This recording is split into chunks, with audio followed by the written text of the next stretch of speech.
हाय नमस्कार दोस्तों।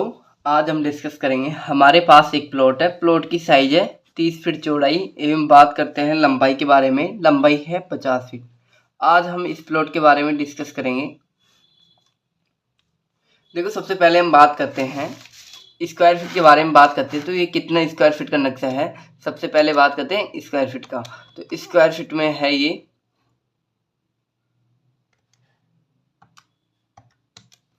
166 square feet का है।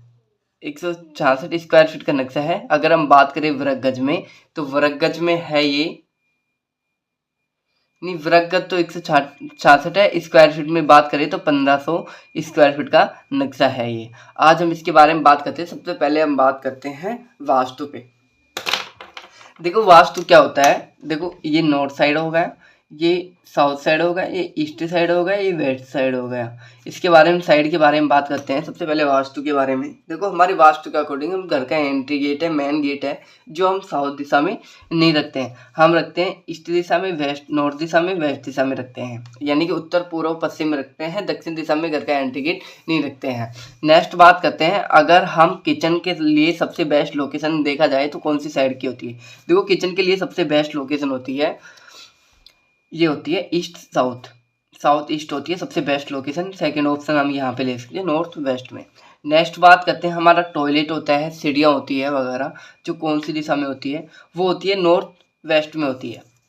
नेक्स्ट बात करते हैं, हम पूजा करते हैं। पूजा रूम का हमारा एंट्री गेट, पूजा करते वक्त हमारा जो घर खुद का फेस होता है, जो कौन सी दिशा में होना चाहिए। देखो, हमारे हाथ और फेस दोनों ईस्ट और नॉर्थ में होने चाहिए। यहाँ तक आप सभी को समझ में आएगा। अच्छा लगा होगा तो मेरे चैनल को सब्सक्राइब कर दो। सबसे पहले हम बात करते हैं कॉलम के बारे में। देखो, हम घर बना रहे हैं। सबसे पहले हम फाउंडेशन ढांचा होता है ना, फाउंडेशन सेटलमेंट, जो कि जिसकी सोचते हैं कि यानी कि एक नीम की बात करते हैं। घर का नीम होता है जो कितना स्टैंडर्ड, कितनी साइज ले। देखो, हम नीम, अगर हमें नीम खोदनी चाहिए 4 फीट से ज़्यादा खोदनी चाहिए। 4 फीट मिनिमम होता है, मान लो, ठीक है। और यानी 5 फीट से ज़्यादा भी नहीं, 4 या 5 फीट की नीम खोद लेना चाहिए।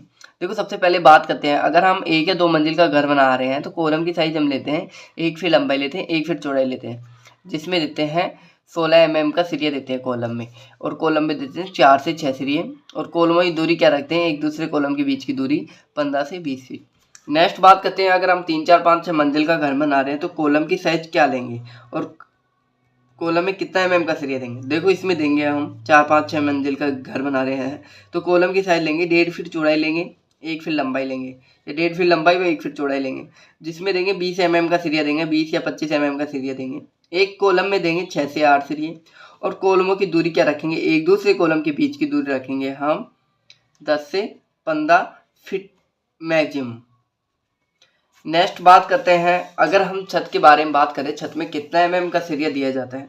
देखो, जो हमारी सीलिंग होती है, छत होती है, छत में दिया जाता है 10 mm का और 12 mm का। नेक्स्ट बात करते हैं, जो सीढ़ियाँ होती है, स्टेयर होती हैं, जो 2 प्रकार की होती है। एक विदाउट स्लैब होती है, एक स्लैब होती है, यानी कि जिसके नीचे स्लैब लगी होती है, यानी कि सीमेंट की। जिस स्लैब ही तैयार करने में लोहा लगता है तो स्लैब के लिए लोहा यूज लेते हैं हम 16 या 20 mm का सिरिया यूज लेते हैं। नेक्स्ट बात करते हैं, देखो, इसमें एक मेन बार, एक डिस्ट्रीब्यूशन बार बिकती है। डिस्ट्रीब्यूशन बार का मतलब आधे सिरिये, जिसमें लगते हैं 12 mm का या 10 mm का सिरिया दे सकते हैं। जो जिगजैग सिरिया होती है, विदाउट स्लैब होती है, जिसमें 10 या 12 mm का सिरिया लगता है। पर सबसे ज़्यादा बजट के अकॉर्डिंग देखा जाए, विदाउट स्लैब वाली हमारी महंगी पड़ती है।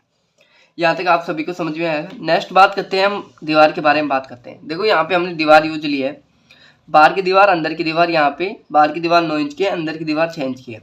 और देखो, सबसे आज का जनरेशन का टाइप बताऊँ मैं आपको।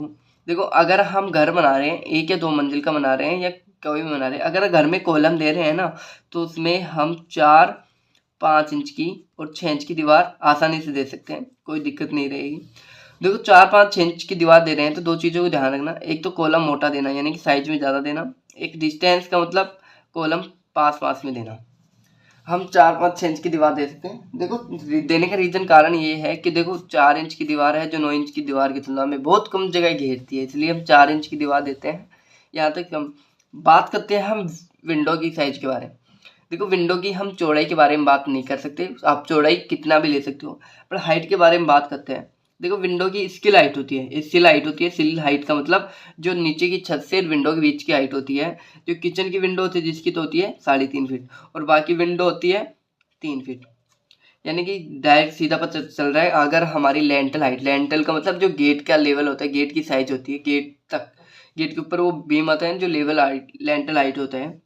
देखो गेट तक विंडो की साइज होती है, यानी कि लेंटर हाइट तक होती है। तो ये मानो बाकी खिड़कियों की तुलना में जो हमारी किचन की खिड़की है जो 6 इंच कम मिलेगी। नेक्स्ट बात करते हैं डोर के बारे में।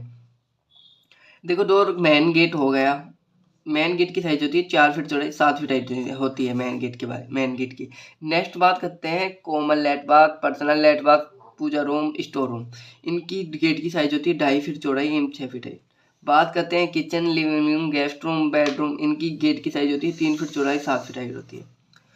अब बात करते हैं वेंटिलेशन, रोशनदान होता है जो कितनी हाइट पे लगता है हमारा। देखो रोशनदान हमारी हाइट होती है रोशनदान की 5 फीट मैक्सिमम, मिनिमम 5 फीट, इससे ज़्यादा ही ले सकते हैं। 5 फीट से हाइट होती है, और वेंटिलेशन की साइज होती है 1.5 फीट चौड़ाई में, 1 फीट लंबाई होती है। जहाँ तक आपको एक अच्छी तरीके से समझ में आया होगा। तो सबसे पहले हम बात कर लेते हैं। अगर ये वीडियो आपको अच्छा लग रहा है तो मेरे चैनल को सब्सक्राइब करो, लाइक करो, शेयर करो, कमेंट करो। और मेरे व्हाट्सएप नंबर है 80768015, जो कि ऊपर लिखे होंगे आपके डिटेल पे। तो सबसे पहले सब्सक्राइब कर लो। सब्सक्राइब करने के बाद में आप मेरे से कांटेक्ट कर सकते हो एक बेस्ट से बेस्ट नक्शा लेने के लिए।